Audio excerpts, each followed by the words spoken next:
இன்றே டவுன்லோட் செய்து உங்கள் ஃபேவரட் ஷோக்களை என்ஜாய் பண்ணுங்க.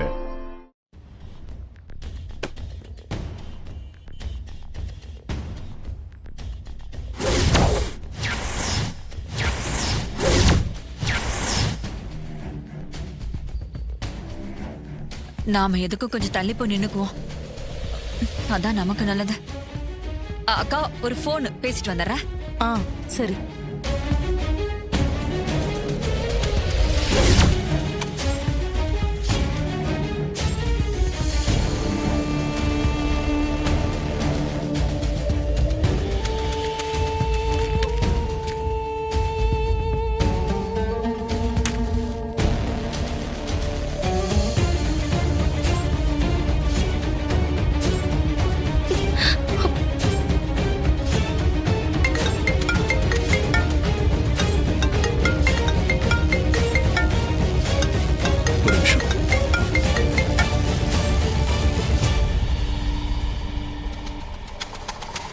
அடச்சே, அதுக்குள்ள யார் போன் பண்ணி தொலைச்சது? போன் வரலன்னா செத்து பீஸ் பீஸா ஆயிருப்பானே.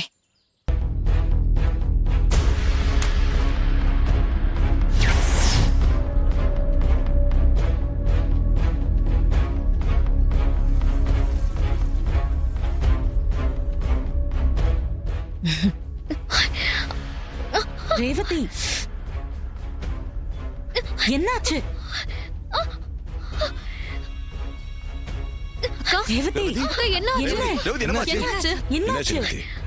என்னம்மா, ஆபரேஷன் பண்ண இடத்துல ஏதாவது வலிக்குதா? ஒண்ணும் இல்லப்பா, லேசா நெஞ்சு வலிக்குது, அவ்வளவுதான். சரி, நீ உள்ள போ. இல்ல நான் ஓகே தான். ஆமா, நீ போய் ரெஸ்ட் எடுப்போ. அம்மா இல்லம்மா, இப்ப கொஞ்சம் பரவாயில்ல. சொன்னா கேளு, உள்ள போலாம் வா.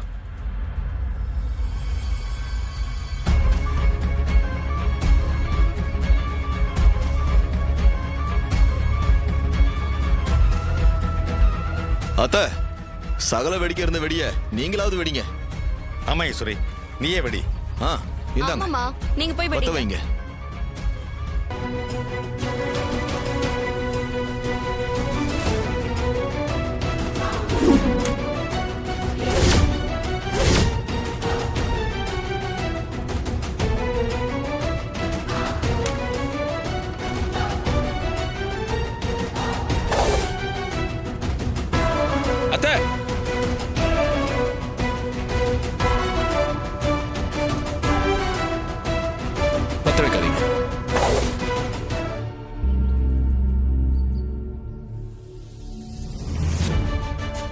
மாப்ள, ஏன் மாப்ள வெடிக்க வேணாம்னு சொல்றீங்க? இல்ல, அந்த வெடியில ஏதோ பிரச்சனை இருக்காது.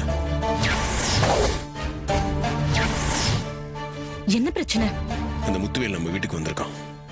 இந்த செயின் நம்ம வீட்டுல கிடந்துச்சு.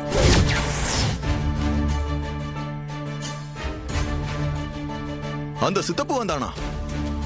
மாப்ள, நீங்க சொல்றது கரெக்டா தான் இருக்கும். இந்த வெடி மூலமா உங்களை ஏதாவது பண்ணணும் தான் அவன் ஏதாவது பண்ணிருப்பான்.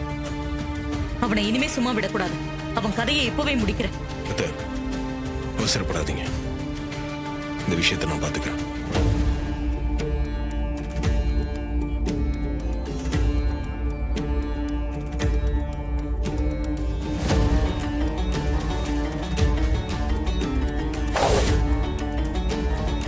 ஆஹா, கண்டுபிடிச்சிட்டான். என்ன பண்ண போறான்னு தெரியலையே.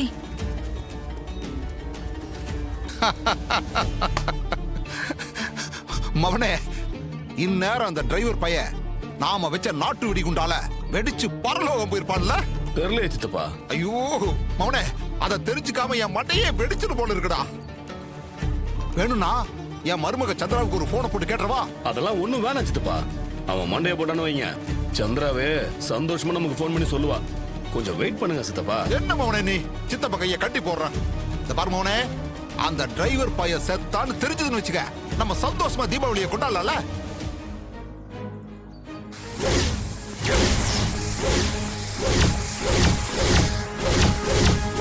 என்ன மவனே, உன் முகத்துல ஏதோ அதிர்ச்சி தெரியுது, என்ன விஷயம்? அங்க பாருங்க.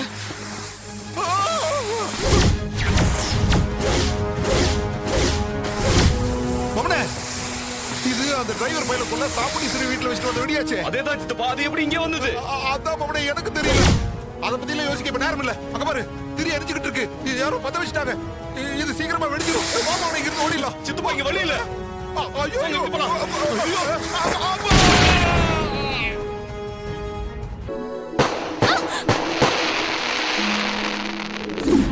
சரி வாங்க உள்ள போலாம்.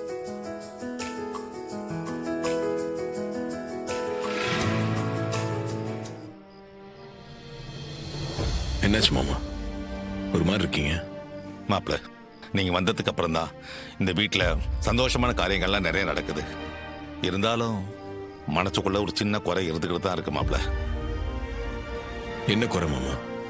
இந்த சந்தோஷமான நேரத்துல நம்ம கூட எங்க அம்மா துர்கா அவ புருஷன் எல்லாரும் இருந்திருந்தா நல்லா இருந்திருக்கும். கவலைப்படாதீங்க மாமா, கும்பாபிஷேகம் முடியட்டும். அடுத்த வருஷம் தீபாவளியா நம்ம எல்லாரும் ஒண்ணா சேர்ந்து கொண்டாடலாம். மாப்பிள்ள நீங்க சொன்னதை நடத்தி காட்டுறவங்க.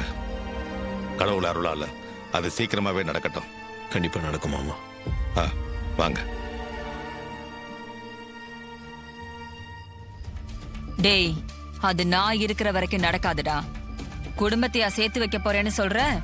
முதல்ல ஒன்ன இந்த வீட்ல இருந்து பிரிச்சு வெளியில துரத்துறானா இல்லையான்னு பாரு. மாப்பிள்ள நீங்க மன்னிப்பு கேட்கிற அளவுக்கு அப்படி எந்த விஷயத்த மறைச்சீங்க? எனக்கு புரியவே இல்ல. எதுவா இருந்தாலும் பரவாயில்ல சொல்லுங்க. நான் சொல்ல போறது உங்களுக்கு அதிர்ச்சியா தான் இருக்கும். நான் சொல்றது கொஞ்சம் பொறுமையா கேளுங்க அத்தை. நீங்க என் பக்கம் இருக்கிற நியாயத்தை புரிஞ்சுப்பீங்கன்ற நம்பிக்கையில தான் சொல்றேன்.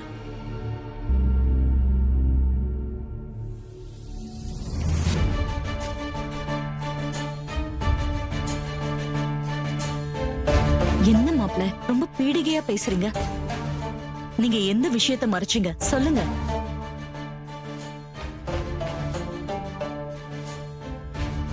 அத்தை, நீங்க நினைக்கிற மாதிரி நான் டிரைவர் இல்லை.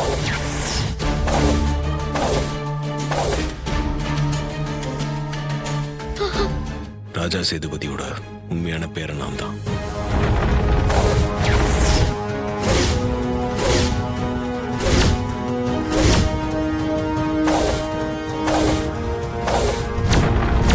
அவங்களே டென்ஷன்ல இருக்காங்க. நீங்க கொஞ்சம் சும்மா இருங்களேன். நீங்க வாய மூடுங்க. நீங்களும் இவன் கூட கூட்டு களவாணின்னு எனக்கு நல்லா தெரியும். இவன் பிரச்சனையை முடிச்சதுக்கு அப்புறம் உங்களை தனியா கவனிச்சுக்கிறேன். சந்திரா பேசாம இரு. சரிக்கா, நான் பேசல. ஆனா இவ்வளவு நாள் உன்னை இவன் முட்டாளாக்கி இருக்கான். நான் சொன்னதை நம்பாம இவனை பெருசா நம்பினல்ல, இப்போ உன்னை இவன் செருப்பால் அடிச்ச மாதிரி அசிங்கப்படுத்தி இருக்கான்.